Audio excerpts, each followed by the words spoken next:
Assalamu alaikum, everybody. Hope everyone's doing well. My name is Arif Somji. I'll be your moderator today, hopefully. I'd like to welcome Sheikh Nami today. Assalamu alaikum, Sheikh. Hope you're doing well. Assalamu wa rahmatullah. Thank you for having me. No problem. Good to have you.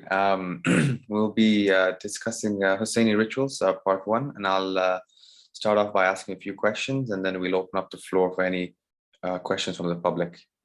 Sure. Inshallah. So let's just jump in right into it. So Sheikh, where did the phrase Hussaini rituals come to exist? Bismillah ar-Rahman ar-Rahim. Alhamdulillah Rabbil Alameen. Wa sallallahu ala Muhammadin wa alihi at-tayyibin at-tahirin. Allahumma salli ala Muhammadin wa ali Muhammad. Thank you again for having me for the second time on Al-Islaah channel. When it comes to the discussion of rituals, obviously it is common today to hear the phrase Hussaini rituals, or in Arabic, Ash-Sha'air al-Hussainiyya. However, if you return back to the Quran or to the books of narrations, you don't find this phrase mentioned. In the Quran, Allah subhanahu wa ta'ala says in Surah Al-Hajj, Bismillah ar-Rahman ar-Rahim, ذَلِكَ وَمَنْ يُعَظِّمْ شَعَائِرَ اللَّهِ فَإِنَّهَا مِنْ تَقْوَى الْقُلُوبِ. Those who honor the signs or the symbols of Allah. So if you want to look at the Quran, it mentions Allah's rituals. There's no the Hussaini rituals. But people throughout history commemorating the martyrdom of Imam al-Hussain alayhi salam, and especially after it became organized during the time of the Safawi and then the Qajari dynasties, people came up with this phrase, the Hussaini rituals or Ash-Sha'air al-Husainiyya, and scholars started using it even in their books, referring to the symbols that connect you to the message or to the movement of Imam al-Hussain alayhi salam. So this is the history of that phrase. And you see that these Hussaini rituals that are performed in the name of Imam al-Hussain alayhi salam are old. Some of them are very old. They go back all the way to the times of the Imams alayhi salam. Some of them, people invented them later on in history. And even till today, you'll see new rituals coming out every year in the Shia environment. And they all included under the title Hussaini rituals. So, inshallah, we hope during this course or this lecture, the first part of this lecture, to stop at some of these rituals. And this is the plan, to stop at some of these so-called Hussaini rituals and see from a fiqhi perspective whether they are accepted or not, or what's the evidence for them. And I just want to mention something before we go into the discussion. Usually some people, and even scholars, they put down a conclusion. So they already have a conclusion, and then they search for evidence to support the conclusion that they believe in. And I don't want for myself or for anyone that is listening to do that. So I don't want you to have a conclusion in your mind to believe that this is halal or this is haram, and then wait for the speaker to just make you happy for the conclusion that you believe in.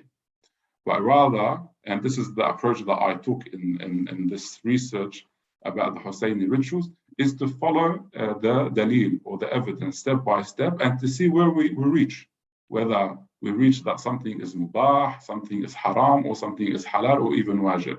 So we'll go hopefully step by step until we reach the conclusion. Inshallah, well explained, Sheikh. Moving to the second question, what is the linguistic definition of rituals? Yes.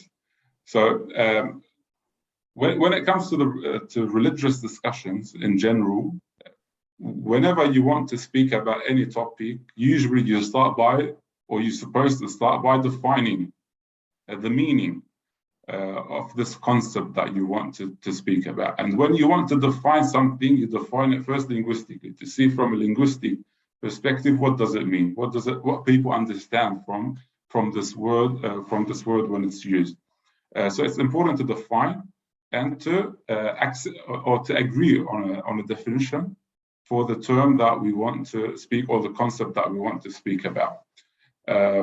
When it comes to the rituals or ash-sha'air, we find one of the linguistics, Al-Fayruz Abadi, in his famous book Al-Qamus, when he comes to explain the ash-sha'air, he says ash-sha'air means he made a symbol for it.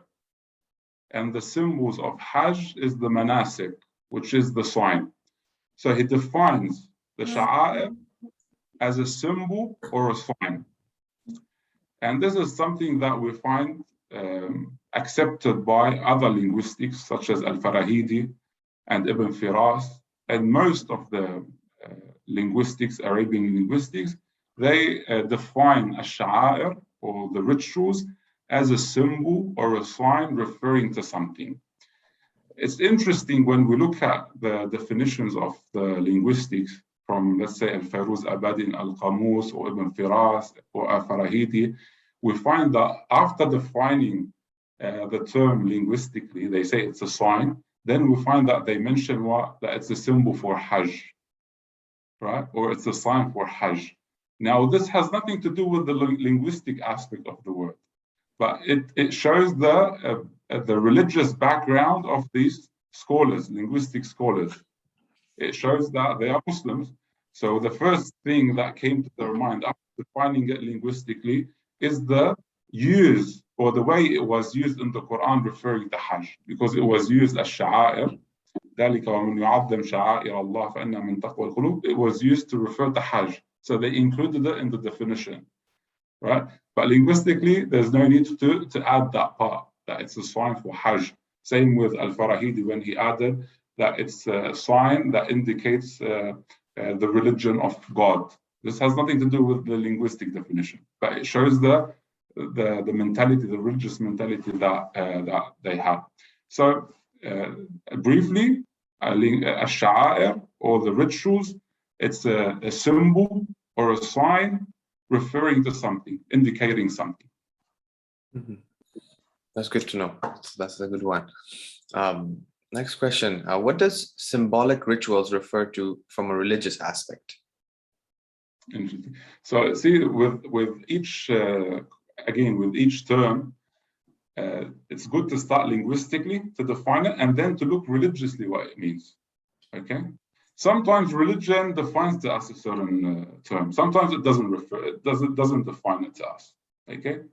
Now scholars, they tried, Muslim scholars, to define this term as sha'air, all right, to make us understand what it refers to. When you look at the Sunni scholars, you'll find that the popular view is that the sha'air or the rituals, it is the religion. So they define it as the religion. They say a sha'air is the religion, the deen, the deen of Allah subhanahu wa ta'ala. This is the rituals. So this is the main or the common view in the Sunni school of thought, that it refers to the religion of Allah subhanahu wa ta'ala in general. Then you have some scholars who try to specify the definition, like for example Al-Qurtubi in his Tafsir Al-Qurtubi, he specified it to Al-Ibadah. So he says it. So the main view in the Sunni, it says to the whole religion, so including theology and including fiqh. And when it comes to fiqh, it includes al-ibadat and al-mu'amalat, the entire religion. While Al-Qurtubi, he said, no, it's specified to only ibadah. And there's a third view that can be found in the Sunni school of thought, attributed to Ibn Abbas. He specified sha'air to al-Hajj. He says the rituals, the symbolic rituals, refer to al-Hajj. Now, these are the three main views. How did they reach that? Obviously, Ibn Abbas, or the view that is attributed to Ibn Abbas, due to the verse from the Quran that refers to the Hajj. And the Qurtubi also, he specified it al-ibadah because al-Hajj is part of the ibadat. But when you look at these views, you'll find that they are not very strong, and the view is not that strong. Claiming that al-sha'air or the symbolic rituals are the religion, or referring to that it is the religion itself, there's no evidence for that. A symbol is different. What you use as a symbol is different than the religion. For example, now you want to advertise for something. You advertise for it. This advertisement that you put is different than the product that you have. And the same thing with the rituals, the symbols, they are not the religion itself. The Quran using the sha'air to refer to Hajj, it doesn't mean that it is limited to Hajj. We have something that is called al-mafhum and al-muzdaq. So you have a principle, which is al-sha'air, the symbolic rituals, and then you have examples, masadiq, for the symbolic rituals. So the Quran used one of the examples of the symbolic rituals, which is Hajj. Using an example, Hajj, it doesn't mean that it is limited to it. Okay, this is in the Sunni school of thought. When you come to the Shia school of thought, the main view in the Shia school of thought, they say the symbolic rituals or the symbolic ritual is general. It refers to anything that promotes the religion of Allah subhanahu wa ta'ala. So they don't classify it, the Shia school of Shia scholars, they don't classify it as the religion. They classify it as a symbol referring to or promoting the religion of Allah subhanahu wa ta'ala. Only we find one of the scholars, I think, Shahid al-Thani, rahmatullah alayhi, adopted the opinion that the symbolic rituals are restricted to ibadah. And Shahid al-Thani, rahmatullah alayhi, was influenced in some of the rulings with the Sunni opinions in certain places. Now, for different reasons, but one of the views, the main view in the Shia school of thought, that it's general, referring to anything that promotes the religion of Allah subhanahu wa ta'ala. And this is very important to keep in mind for the brothers and sisters who are listening, because it can help in the future, in the next session, when we stop at the symbolic rituals more, to understand what is accepted as a symbolic ritual and what is not accepted as a symbolic ritual. So the main idea from a religious aspect, from the Shia school of thought at least, that it's general and it refers to anything that promotes the religion of Allah subhanahu wa ta'ala. Thank you for the clarification between the two. Moving on. If symbolic rituals are things which promote the religion of Allah subhanahu wa ta'ala, is it appropriate to use the term Hussaini rituals? Yeah, so we have to agree that the Hussaini rituals, as we've started, it doesn't exist in our books, right? Or obviously not in the Quran, and not in any books. Also not in any authentic narration from the Ahlul Bayt alayhi salam. So we never heard one of the Imams saying Sha'air al-Husayniyah, right? Yes, they mentioned some narrations about Imam al-Husayn alayhi salam, about commemorating his martyrdom and so on, but there's that term, it was not used by the Ahlul Bayt alayhi salam, or the scholars who came after them. Yeah, the first, let's say, group of scholars, it wasn't used by them. It started later on, when it was organized by certain Shia dynasties that came to power. With that, I don't want to be extreme in accepting or rejecting anything. So even if you say, oh, it didn't exist back then, so it's a bid'ah, right? I don't want to have this mentality of saying, oh, bid'ah haram, everything is bid'ah haram, and then we'll stop it. No, there's a big difference in claiming that something is part of religion, so coming with something new and claiming that it's part of religion, and coming with a phrase and saying that it is not part of the religion. So the two different things. Now, if someone believes that the symbolic rituals are only a sign referring to something or indicating towards something, there's no problem to use the phrase Hussaini rituals, even if it doesn't exist in the religious text.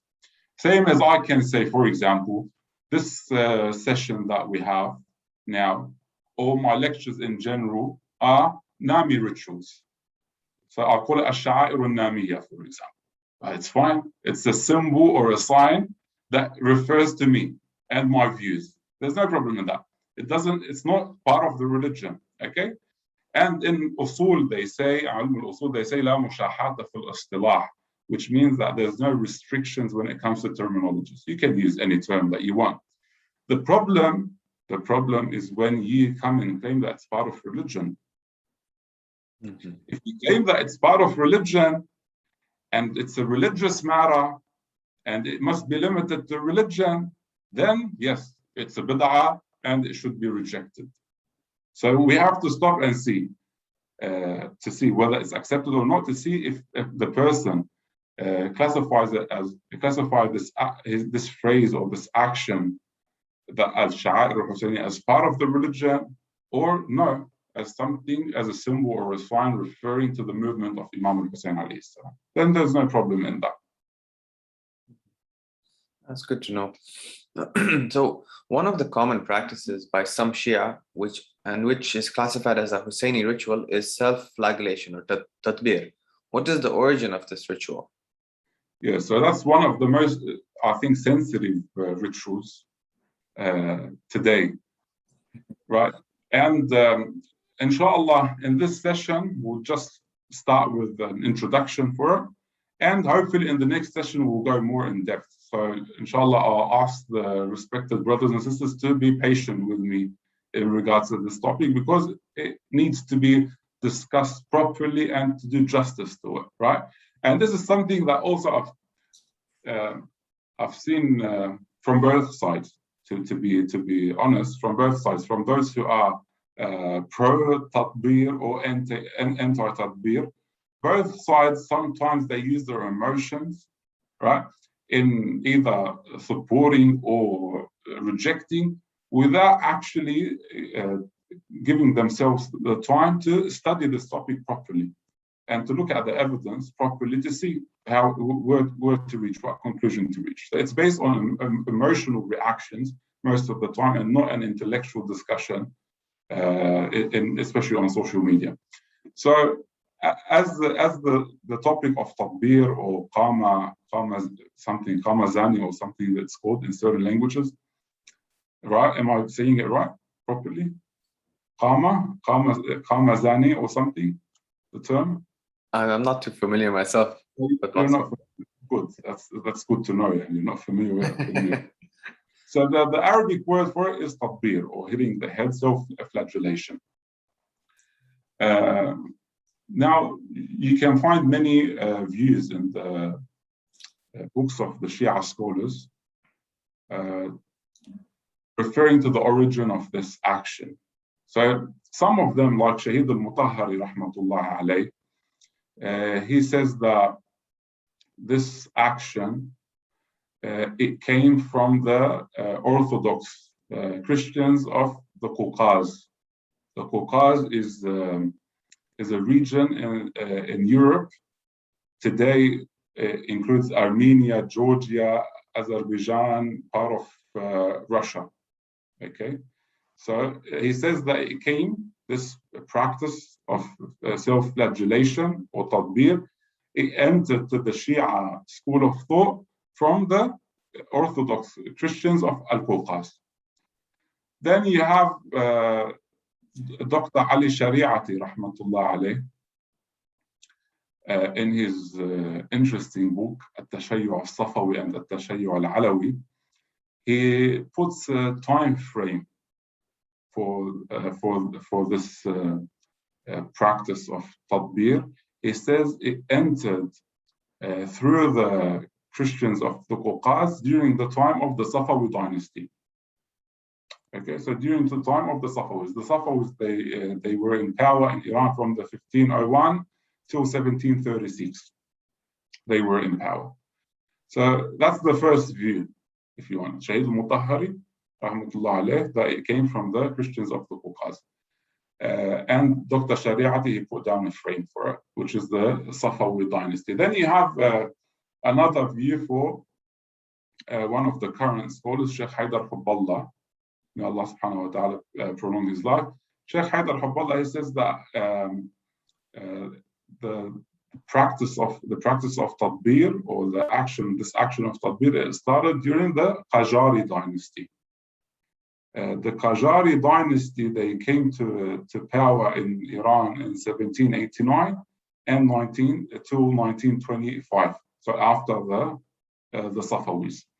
And he says the one responsible for introducing this action or this practice of tadbir to the Shia was Al-Fadl al-Darabandi. Then you have a third view, which is not that common, for Ahmad al-Amir al-Nasiri. He says that this action of tadbir was taken from the Turks during the time of the Ottoman Empire. It was one of the practices of the army that was known as Inkishari army. But obviously this view is weak, because the Turks were the first enemies for the Safawis. And it doesn't make sense for them to take something from their enemies and make it a ritual for Imam al-Hussein alayhi salam. So we have these two views of Shahid al-Mutahhari, and then Sheikh Haydar, who says that it is during the Qajari. Now, when I have different opinions from scholars, personally, I don't go straight away in trying to accept one view and reject the other. The first thing I try to do is to join between them, to see how is it possible to join between them or not. Because keep in mind, when a scholar studies the topic, if I know about this information and the history of a certain topic, obviously they know about it too, and they've studied it too. So how did they end with different opinions? We can say, to join between them, that the first time this action of tadbir, or hitting the heads, or self-flagellation came to appear in the Shia environment was during the time of the Safawis, like Shahid al-Mutahhari said, or like what's his name, Dr. Ali Shariati said, during the time of the Safawis. But for this action to become an official, organized ritual, it happened during the time of the Qajaris. So Sheikh Haydar Hubballah, when he speaks about the Qajari dynasty, is referring to that action becoming an official ritual, like we see it today in certain places. For example, if you go to Iraq or other countries, you'll see that people prepare themselves, they wear white, they hold their swords, and they come on the 10th of Muharram, they stand in line, they hit their heads. So it's an organized ritual. It became organized during the time of the Qajaris. And this is how I'm able to join between the two views. Thank you, Sheikh. So based on what you said, Tatbir started during the Safavid dynasty. Someone may argue that this ritual started with Lady Zainab alayhi salam in Karbala after the martyrdom of Imam Hussain. How would you respond to that? Yeah, I think this is one of the main stories that those who support Tatbir or hitting the heads, they use. And it's very common. It's very common on the pulpit. Some scholars, some speakers, they mention it. And also some scholars, they mention it. All right. So to look at this story, and I say story, I'll use the term story out of respect to the Ahlul Bayt instead of saying a narration. So out of respect, I'll say it's the story that is mentioned. So the story, it says, and I read, Zainab alayha salam turned her face and saw the face of her brother, Imam Hussain alayhi salam, and as a result, she struck her head upon the wooden pillar. So the story says that on the way out of Karbala after the 10th day, Zainab alayhi salam was on the top of the camel, and they had a tent for the women. I don't know. Sometimes they tell us that there was no tents, there was nothing. They were dragged, and sometimes there's a tent. So they said that she saw her brother on the ground of Karbala, and she hit her head to the pillar, the wooden pillar, and the blood came out. Then the story says we saw with our own eyes that blood started flowing from under her veil, that the blood started coming out. Now, this story is found in Bihar al-Anwar for Allama al-Majlisi rahmatullah alayh, volume 45, page 114, 115. Long story, 2 pages.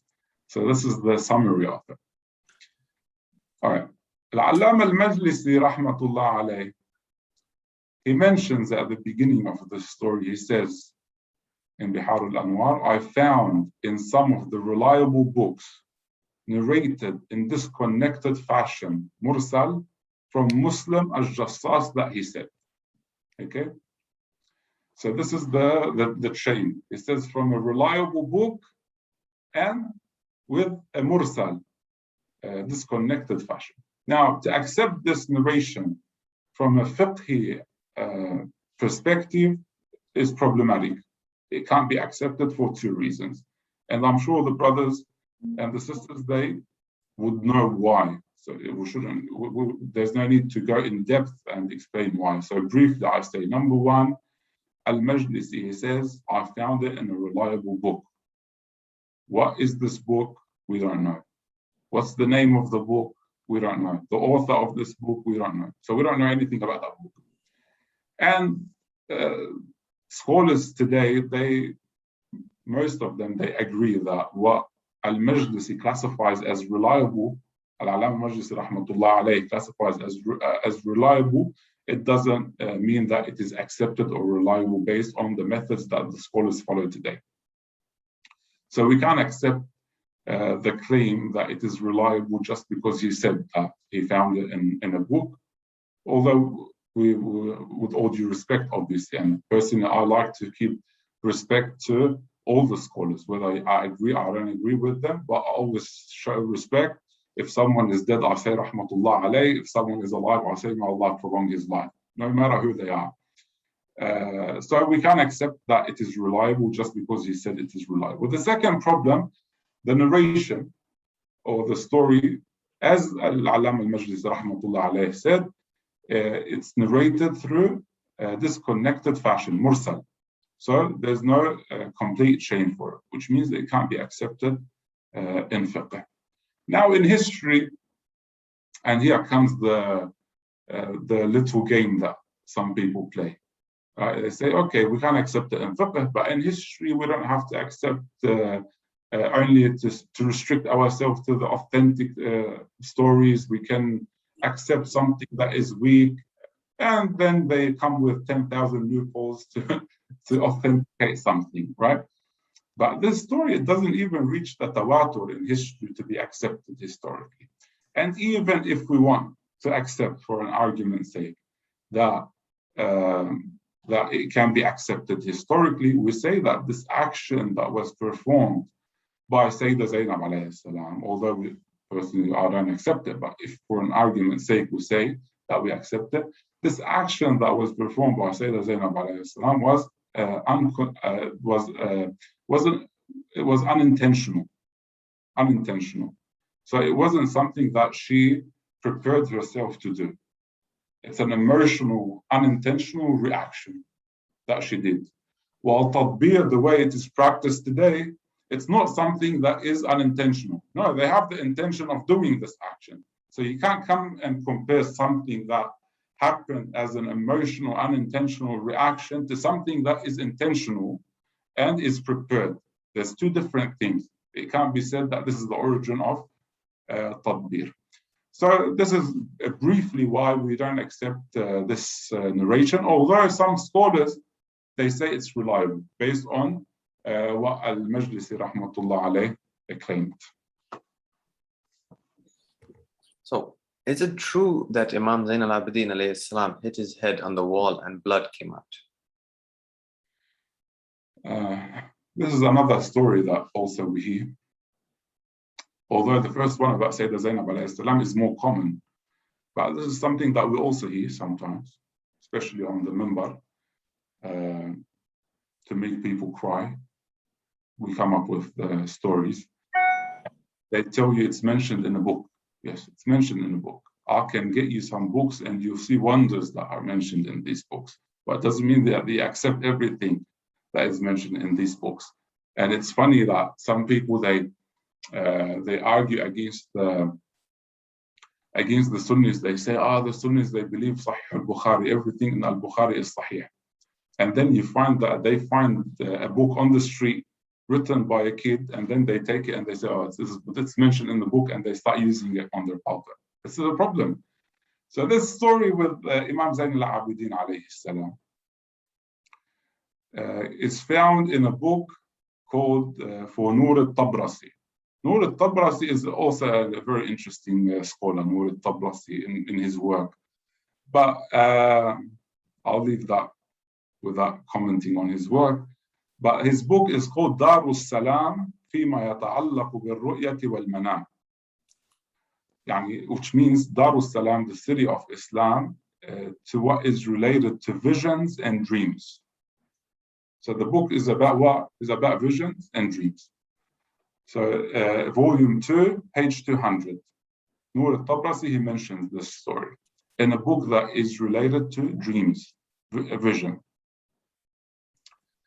When you look at this book of dreams of Nur al-Tabrasi, you'll find that the story is without a chain. There's no chain for the story.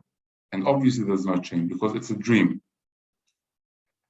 It's regarding a Christian man.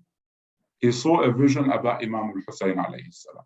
So a non-Muslim, he saw a vision about Imam al-Hussain alayhi salam. And upon hearing it, Imam Zain al-Abidin alayhi salam, according to what is mentioned, he hit his head on the wall and blood came out. Okay, he heard that vision, he heard the vision from that Christian man, and he hit his head to the wall. This is why you see some people today, one of the rituals that they came up with, they stand away from a wall and they run, and they hit their head to the wall until blood comes out. This is one of the divine holy rituals that are performed today. Why? Because of that story. Where did that story come from? From a dream and from a Christian man. You say, is there a weak chain? Not weak. There's not even a chain. There's not even a chain for it.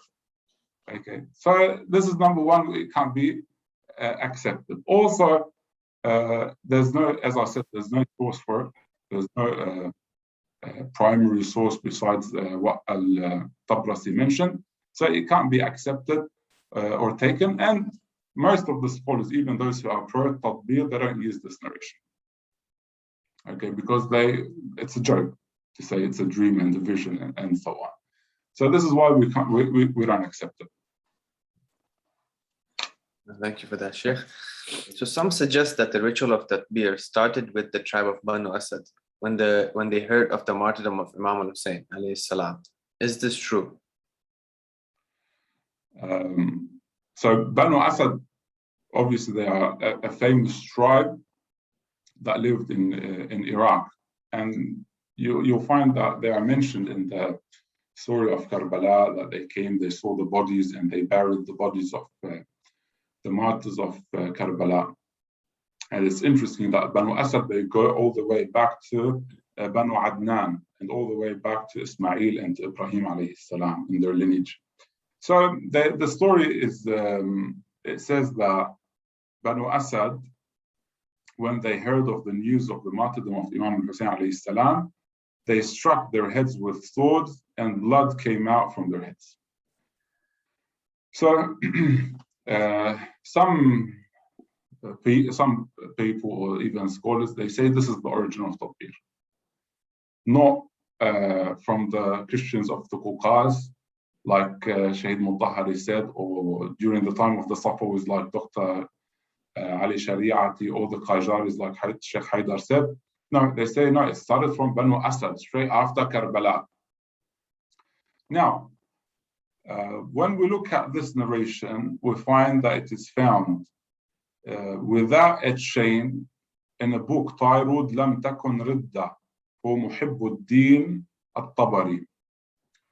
His name is referred to as محب الدين الطبري to make sure that people understand that he's different than الطبري for تاريخ الطبري. So he's محب الدين, he's Shi'i. الطبري, the other Tabari is Sunni. So in his book لم تكن ردة, page 272, he mentions this narration, but without any chain or without any sanad for this narration. So it can't be accepted as a reliable source. It's interesting that some of the current maraja, Sayyid Sadiq al-Ruhani, may Allah subhanahu wa ta'ala prolong his life, one of the maraja today in Iran, he answered 2 questions in relation to this incident of Banu Assad. So he was asked about the incident of Banu Assad. Is it reliable or not? He says on his website, in the Arabic section, I've seen it on the Arabic section, in answering the first question, whether it is reliable, the question was, is the incident of Sayyidah Zainab alayha salam hitting her head and the incident of Banu Assad reliable? He says, they are both found in our books and both are reliable. So he classifies them as well as they are found in our books. And yes, it is true. They are found, as we said, in a book of dreams and in a book of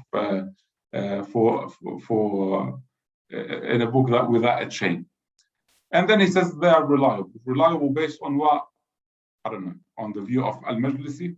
Anyway, in another similar question, so he answered 2 questions. The first one, he says they are reliable and found in our books. In another question, they asked him about the incident of Banu Assad and Sayyidah Zainab. He says, and also it is found on his website, he says, we have mentioned in previous replies that the narration of the pillar that Zainab alayhi salam struck her head is reliable. And it's correct, he did mention that. Then he says, as for the narration regarding Bani Assad, it does not exist in any of our reliable books. So contradicting himself with the 2 answers on his official website, and he's contradicting himself. In one answer, he says they are reliable. In another answer, he says, no, the incident of Banu Assad is not reliable. Now, did he change his view by time? I don't know. Or maybe we can ask who is answering the questions, the officers of this Maraja, may Allah subhanahu wa ta'ala prolong their lives. Are they the Maraja themselves, or is it some people who are working there, some scholars or even students of knowledge working there? So they answer, they sit down and they answer. So you and your luck who's answering your question when you send it to the Marja. But in general, we see that when you look at the work of Sayyid Sadiq al-Ruhani, may Allah subhanahu wa ta'ala prolong his life, you see that it is common for him to contradict himself with certain views. And obviously with all due respect to him, but the story of Banu Assad, it has no chain and it can't be accepted as a reliable source. So you can see that the origin of Tadbir, it can't be related to the Ahlul Bayt alayhim salam. It can't be accepted that Imam Zain al-Abidin alayhi salam started it, or Sayyidah Zainab alayhi salam started it, or that it started during the time of the Imams alayhi salam. There's no evidence. The origin of Tadbir, for those who study this topic properly, they see that it started during the time of the Safawi dynasty and then the Qajari dynasty, like Shaheed al-Mutahhari rahmatullah alayh said. Obviously, having said all that, it doesn't mean that it's part of the rituals or not part of the rituals yet, or is it halal or is it haram? This is inshallah something that we'll discuss in the next session. But in this session, it was important to define the rituals linguistically, religiously, and then to see the origin of Tadbir and understand that it came to exist after the Imams alayhim salam, and it was not promoted by them at all. Thank you so much, Sheikh. That's all the questions we have. I will be opening up the floor up to questions. But just before we go ahead, just let everyone know, please subscribe for any upcoming programs where we go deeper into this topic and many others, inshallah. Don't forget to click the bell icon to get automatic notifications when we release such content. I see we have a few people who raised their hands. Hadri Network, I will ask you to unmute and can ask your question. Assalamu alaikum. Alaikum salam. How are you doing, Sheikh? Alhamdulillah. Sheikh, I have two questions, if you don't mind. Yes, sure. The first question is, without the belief of Isma, how does one prove the Imam's inherited knowledge and that it was protected and conveyed fully from the Prophet himself? That's the first question. And the second question was in regards to the position of making the Imams of the Ahlul Bayt alayhi salam mere scholars. Why is there a need to follow them now? Surely with the information that we have in terms of what we have accumulated over the centuries is going to be somewhat different to the information the Imams of the Ahlul Bayt alayhi salam received in their time period. So why the need to follow the Imams now? Can we not just emulate scholars of today? I hope those two questions make sense. There was a third final question, if you don't mind. Yes, sure. Does the incident of Ghadir establish Nas for Imam Ali alayhi salam's appointment as being something that was divine and essentially authority or position given by God? So these were my three questions. And if you can provide any maybe Sahih hadith to support your response or anything of the sort. Thank you. Thank you very much. For the first question about proving the knowledge of the Ahlul Bayt alayhim salam away from infallibility, I believe if you want to look at it from a historical aspect, here you can use the tawatur that is mentioned in history, that the Ummah, the Islamic Ummah agreed, whether those who support the Ahlul Bayt or the concept of the Ahlul Bayt and the infallibility or the divine appointment of the Ahlul Bayt alayhim salam, or even those who were on the other side, who didn't accept the authority of the Ahlul Bayt alayhim salam or consider them as infallible, you'll find that historically both sides, they agree on the knowledge of the Ahlul Bayt. They agree on the level of their knowledge, and they agree on their piety, and they agree on their sincerity. So the practical life of each Imam alayhi salam is a historical proof for the level of knowledge that they had. Now, did they achieve this knowledge through infallibility, through certain divine avenues, or did they inherit this knowledge by being taught, acquired knowledge? Is it acquired divine knowledge? This is a separate discussion. Regardless of what opinion you have, we see that both sides and all Muslims, no one from Muslim scholars disagree with the level of their knowledge. And so the practical, historical life of the Imams alayhim salam is the best evidence for that. That was the first question. The second question, what was the second question, if you can remind me? Sure, brother. Sorry, Sheikh. Sure. The second question was in reference to if we, bring the status down of the Imams of the Ahlul Bayt as essentially mere scholars who, were needed to essentially be followed in their time.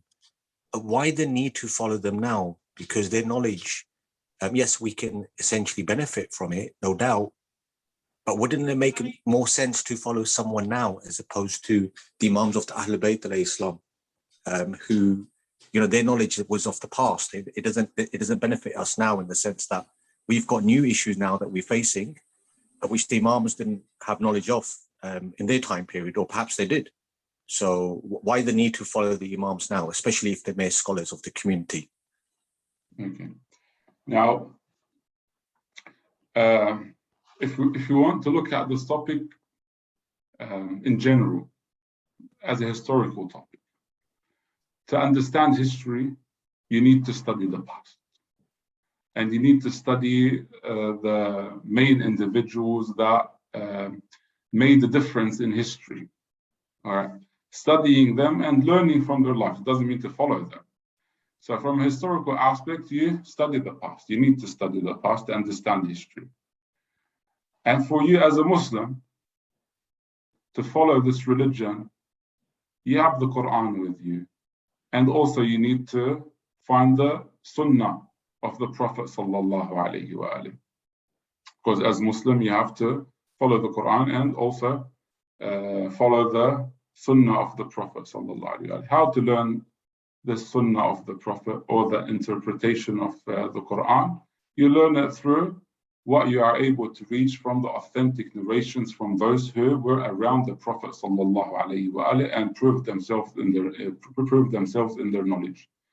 So if you are able to do that, then obviously, logically, it is better to take the interpretation of those who were around the Prophet sallallahu alaihi wasallam and those who narrated from the Prophet sallallahu alaihi wasallam. So if I'm able to reach the understanding of a religious topic purely from the heart of, let's say, Imam Ali alayhi salam, then obviously I will take that interpretation rather than reaching my own interpretation. And I would follow the interpretation of Imam Ali alayhi salam more than the interpretation of other companions or even scholars today. Now, how to understand, and this is the point, how to understand or to know which hadith is from the Imam alayhi salam and which one is not, which one is authentic and which one is not, you need qualified people to tell me that. So following the scholars today, it doesn't contradict with following the authentic sunnah of the Prophet sallallahu alaihi wasallam. In fact, you can look at the scholars today as a means to reach what is possible from the sunnah of Rasulullah sallallahu alaihi wasallam. Obviously, we have different opinions, different views, different methods, each to their own. In front of Allah subhanahu wa ta'ala, if you follow a method that you believe in and that you build by through evidence, then you are mubri' lidhimma amam Allah subhanahu wa ta'ala. So Allah would not come and punish you for following that method, even if it's wrong later on. So if you believe in a method, you follow these qualified scholars in order for you to learn the correct interpretation of Islam, if it's possible to reach it, if it's possible to reach it. And this is why we connect to the Ahlul Bayt. Again, regardless, I'm saying regardless because Muslims in general, whether Shia or Sunnis, if they are able to reach an interpretation of religion from, let's say, Imam Sadiq alayhi salam, they would take it. From Imam Ali alayhi salam, they would take it more than taking it from someone else, because Muslims, even Sunnis, they believe that Imam Ali alayhi salam had more knowledge when it comes to fiqh or to al-qada, to judging between people. So hopefully, briefly now, that needs a separate discussion. While the third question, when it comes to Ghadir, obviously that needs a separate discussion altogether, which we don't have time. So I prefer to limit the discussion to the rituals instead of going in depth with the third question. So I'll apologize for answering the third question and I'll leave it for later, inshallah. Thank you, Sheikh. Sorry, Hadri Network, do you have any follow-up questions regarding to the topic?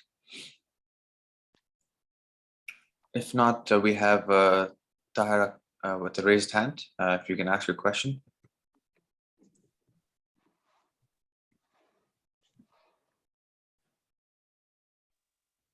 Assalamu alaikum, Sheikh. Alaikum assalam wa rahmatullah.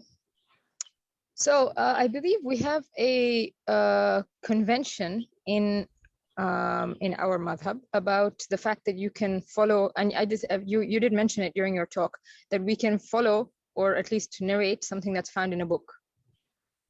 which is a convention that's built up over time.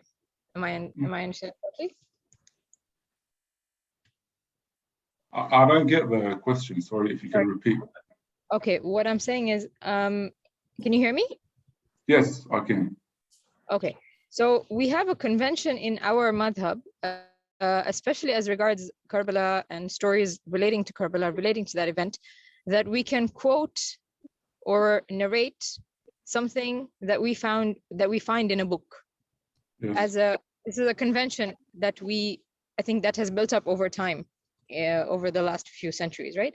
Now, the problem comes when the stories end up becoming a part of our theology. So the differentiation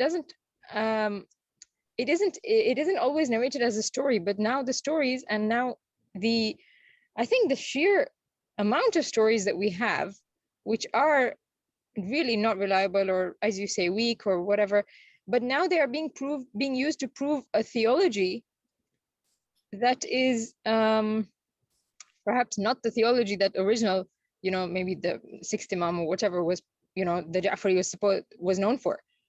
So how do we disentangle this kind of, I mean, it's not entirely related to the rituals as your topic is, but I do find that this is a problem that is, I mean, Karbala has now come to define us, our madhab.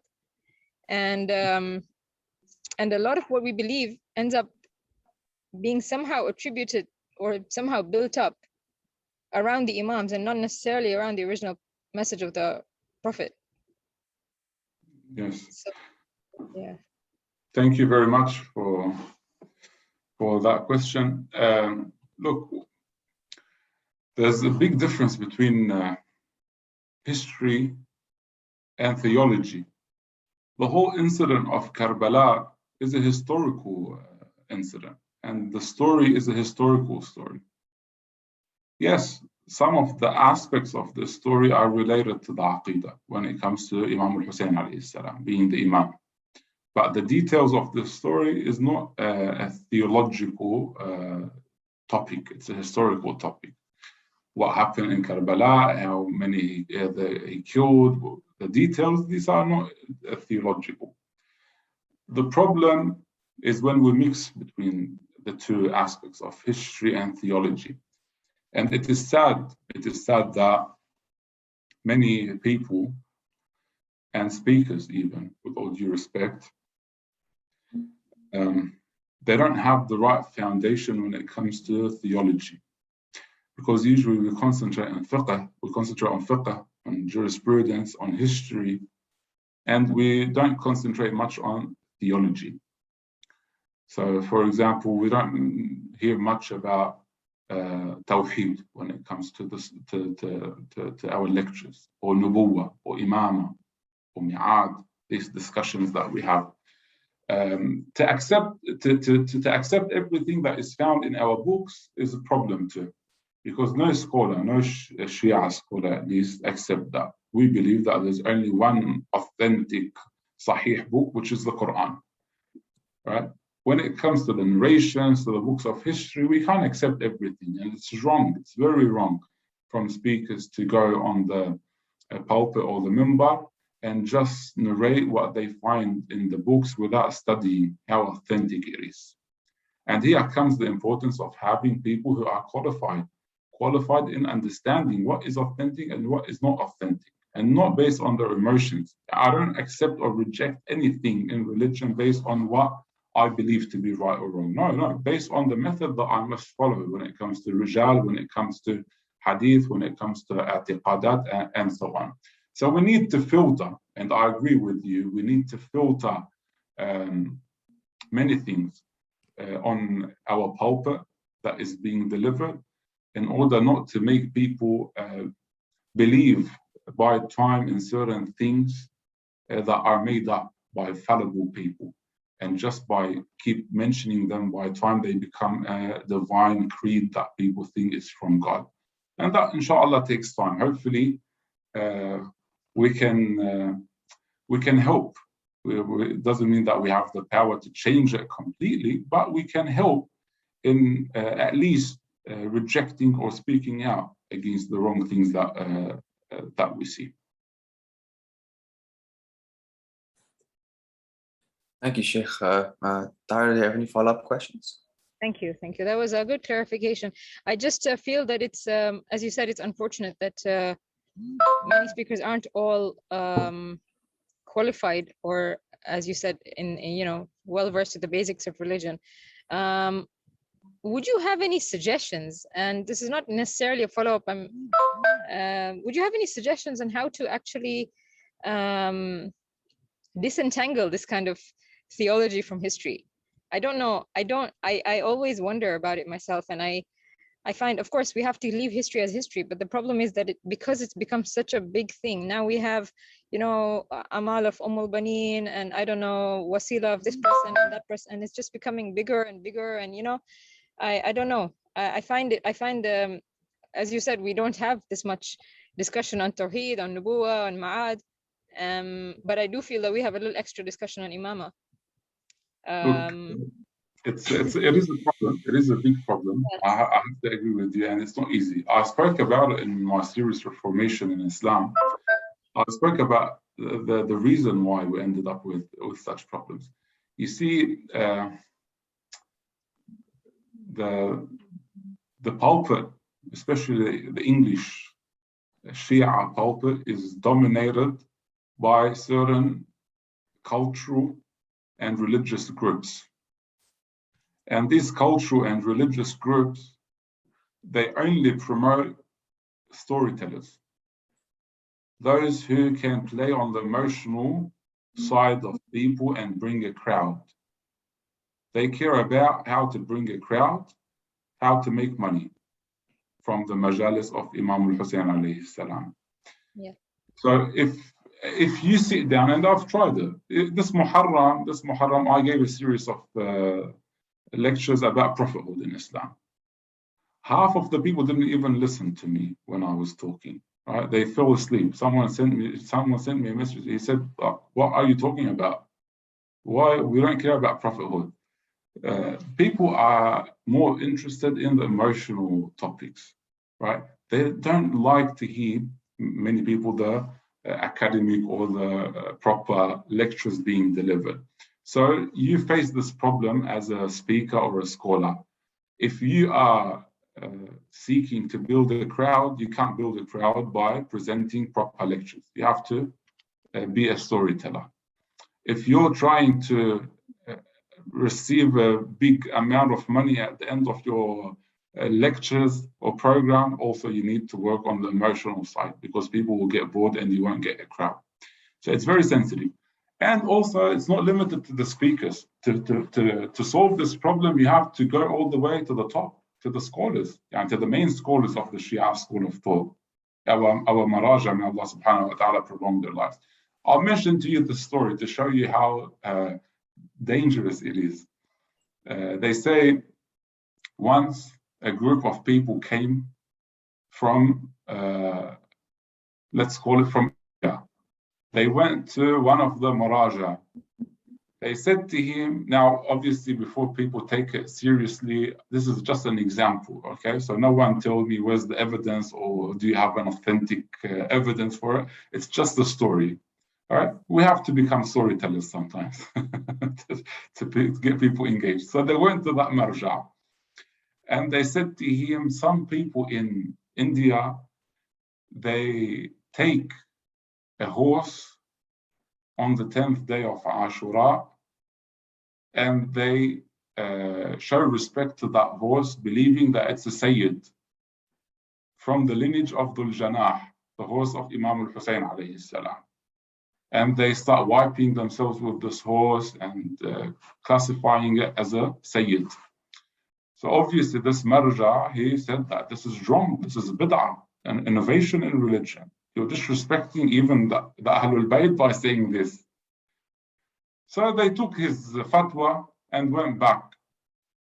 After a few months, people came back to visit this Marja. He asked them, how is this community there? They said to him, most of the people are cursing you because you are doubting the rituals of Imam al-Hussain alayhi salam. So he issued a new statement saying that it is mustahab to show respect to that horse that you have on the 10th day of Ashura. Why? Because he was scared to lose the followers, to lose the support, and to lose the money. So today, some scholars are silent in front of the wrong practices of the Shia, and especially when it comes to the rituals, because they fear to lose the respect and they fear to lose the support from the people. And this is why they stay silent. And this is why you see that people have this space of creating more rituals and including more innovations in religion, because scholars are scared to speak. And I can't come and blame X and Y speaker, right, if the big scholars are silent in front of these rituals. And you've seen many scholars who tried to speak against these rituals and to put limit to these rituals, how they were destroyed. One of the main scholars, Sayyid Muhsin al-Amin, rahmatullah alayhi, was one of the first scholars that spoke against it. They used to curse him. And they used to say, if you go to Asham or to Syria, spit in the face of Al-Amin to degrade him, because he stood against it. So the fear that people, or the fear that scholars have in approaching this topic and putting an end to it, it gave people this space to create more innovations in religion. And this is not limited only to the rituals of Imam Hussain. In general, everything. Some people are scared to even speak about certain basic recommended actions that you read in the books of supplications. For example, this salat that is known as Laylatul Raghaib, Salat Laylatul Raghaib. Allahu Akbar, it's like it's a divine salat from Allah subhanahu wa ta'ala, although there's no evidence for it at all. But even to that extent, they are scared to mention that it doesn't have any source. And this is why people until today, they still practice it. So inshallah, we need more scholars on a higher level to speak out and to put limits and to put an end. And alhamdulillah, we've seen some scholars, let it be in Iran, Sayyid al-Khamenei, may Allah prolong his life, or even Sayyid Fadlallah rahmatullah alayhi in Lebanon, they stood firmly against these rituals, and they said it is wrong and it is haram to be done. Thank you, Sheikh. Any follow-up, Tahir? I spoke too much, sorry. No, not at all. It's good to know. It's good, yeah. It's well, I mean, there's always a lot of related, maybe not questions, but at least Comments. Related ideas that follow on from what you've just said. So is there any maybe a book or maybe a collection of authentic hadith about how to practice, how the Aimma commemorated Karbala? Because there are a lot of hadiths, but there are very few acts that they did. But now, if I want to discuss with somebody else, or obviously discuss the fact that this has gone a bit overboard, what are the basics that we can absolutely prove with certainty? And the common one is, the signs of the believer, Baziyat al-Arba'in, or Man abka baka, man baka abka tabaka, right? Those are common ones. But I mean, what did the Imams actually? There is also the fact that the 9th and 10th and 11th Imams encouraged their followers to go for ziyarat, even at the expense of somebody losing a limb or somebody losing a life. And I've always found that story quite I can't imagine that the Imams would actually tell people to do that. But that is very, very popular culture, and a very popular story in encouraging ziyarah, or the visitation at least, not just the greeting. So again, I mean, there's lots of things kind of mixed up in this whole story now, or in the whole event, and obviously it's built up over time. But as you say, it's very hard to differentiate and sift through. MashaAllah, that needs a whole discussion. Briefly, I'll try to briefly answer it. In regards In regards to the details, I think if you refer to the previous discussion that I had with Islaah, I spoke about the details of the incident of Ashura, like the original sources. You'll find it on YouTube. Yes, so the incident, the details, there's no evidence for it. Like the maqtal of Abi Mikhnaf, it's not with us, and we can't accept everything At-Tabari mentioned in his Tarikh. A book in English, I haven't seen a proper or a good book in English. I've seen a few articles that were translated for Shahid al-Mutahhari rahmatullah alayh, where he speaks about certain fake stories that are mentioned about Ashura. You'll find it online. And he has, obviously, there's a book called Al-Malhama al-Hussainiyya in Arabic and also in Farsi, where Sheikh Mutahhari speaks about these problems in details, right? Hopefully one day we can translate it to English. Now, this is about the incident. We don't have any evidence about the details, and it's not important, as I said in the previous discussion. It's not important. The details is not important. You have to take the reason behind this movement, to stand against corruption, to stand against the oppressors. This is the main reason why Imam Hussain alayhi salam went out to reform in the religion of his grandfather Rasulullah sallallahu alayhi wa. Now, what happened exactly on that day, it doesn't change my life at all.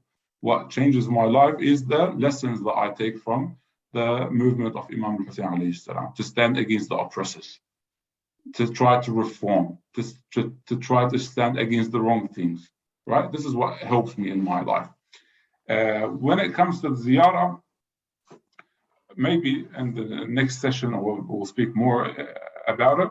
But when you look at the lives of some of the Imams alayhi salam, I can't deny that some of the narrations that speaks about the rewards of the ziyarah and the recommendation of the ziyarah are very authentic.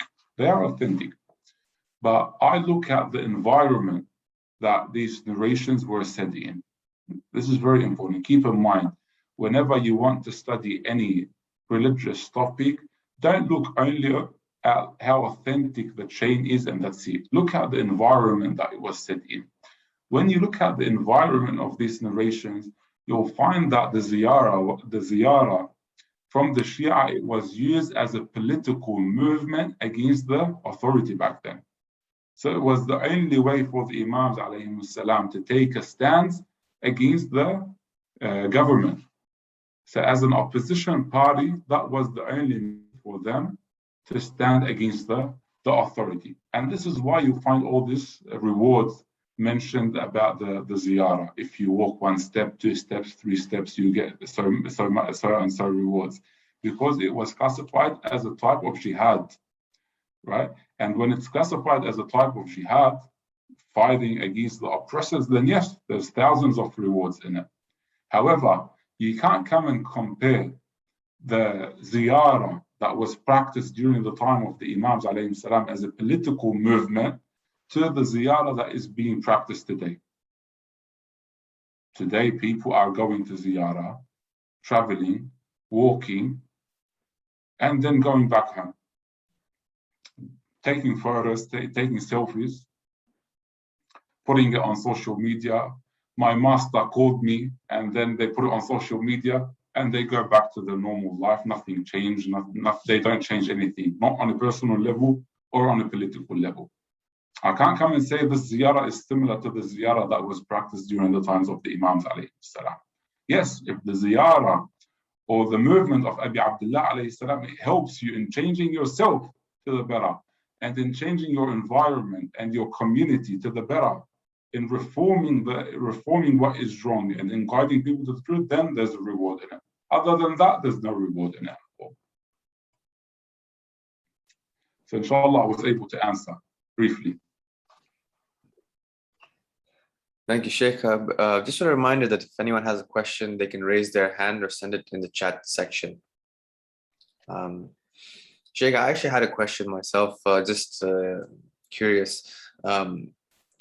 Imam Zain al-Abidin, so would you say that everyone grieves individually or like unique in their own way? And for example, we see that the fourth Imam has like his he mourns more than, for example, the fifth Imam, and Imam Muhammad Baqir was also present in Karbala, from what we understand. Now, based on how different these Imams grieve, is it more to do with it being personal? Like, for example, Tatbir, is that, even if, let's just say, it's not part of necessarily religion, but if you do it as if it's your own way of grieving or something else, is that okay, being a personal kind of act, not even act, but personal thing towards God, as if showing it in public, as we see people doing as a kind of ritualistic thing, like grieving individually for God, or like, to try to put it that way, or to kind of show it off? Because I feel like that's what's being shown more. Like, personally, I don't agree with it as well. I mean, in that way, it would be, if to benefit humankind, you'd rather, like, for example, donate blood. That would be more actually beneficial. So I just wanted to get an idea of, it's the individual versus the public kind of grieving. I would have to leave that last question to the next session, because we'll speak about it more in detail. Okay. It's better not to now give parts of it. Of because course. I don't want to just say yes or no, or it's right or wrong, before looking at the details. Because as I said at the beginning of the session, I don't want myself or anyone to have a conclusion ready and just wait for evidence to support what they already believe in. No, we just want to be plain and to try step by step to see whether it's accepted or not, and see the conclusion that we will reach. But when it comes to the Imams, they grieve differently. Yes, everyone is different.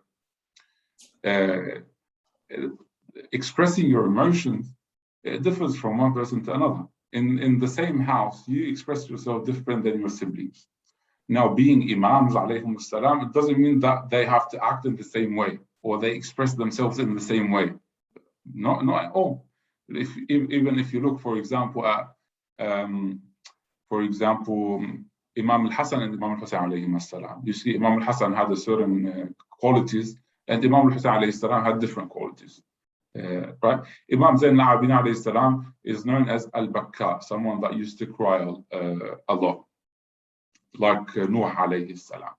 But it is sad, and I say that it is sad to read what some Shia scholars write about Imam Zain al-Abidin, or the way they express the life of Imam Zain al-Abidin alayhi salam. I don't want to mention the book, but one of the scholars, he says, like, upon returning from Karbala, and I use his word, Imam as-Sajjad retired from his public life and spent his days crying on his father, Imam al-Hussein. Retired, as if he's a manager at a factory, and then he decides to retire. It doesn't work like that, right?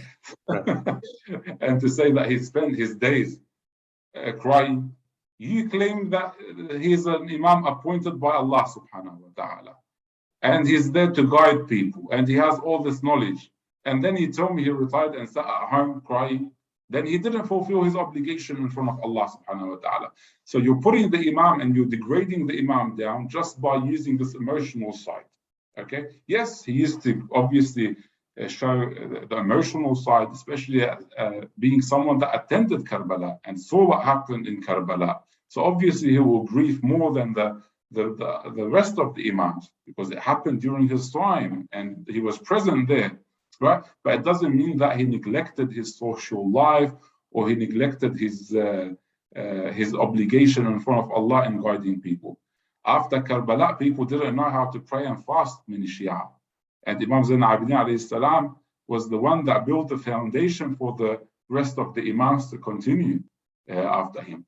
So some of the, let's call it Ithna Ashari Shia, they are a bit extreme in showing the emotional side of Imam Zain al-Abidin alayhi salam.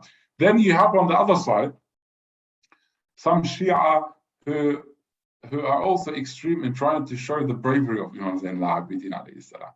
So, for example, in the Zaydi school of thought, they have this the narration that Imam Zain al-Abidin alayhi salam was fighting in Karbala with his father, and then he was struck and wounded, and because of that he became sick. Why? To show that he's brave. Okay, and obviously the narration is not authentic. So there's no need to be to exaggerate on each side to say that he was fighting, and at the same time, it's wrong to say that he just retired and sat at home. We have to study the movement of each Imam and see how they used even the emotional side for the interest of Islam. So it wasn't only a personal thing that they just sat down grieving. So as for Tabbir, we'll leave it for inshallah the next session. Sure. No worries. Thank you, Sheikh. Cool. I'd just like to ask if anyone else has a question.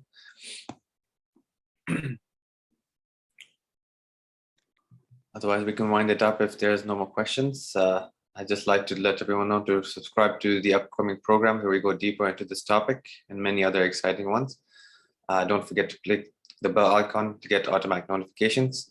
Sheikh, thank you very much for your insight today. Pleasure having you. And I apologize for anyone if I spoke too much or I said anything out of line, if I was a bit emotional in certain parts. So I apologize, and inshallah we can all benefit and to be guided, inshallah, and to guide each other, inshallah, to the straight path. Inshallah. Thanks again, Sheikh. And again, if anyone has any questions, you can always post it or next week's session, inshallah.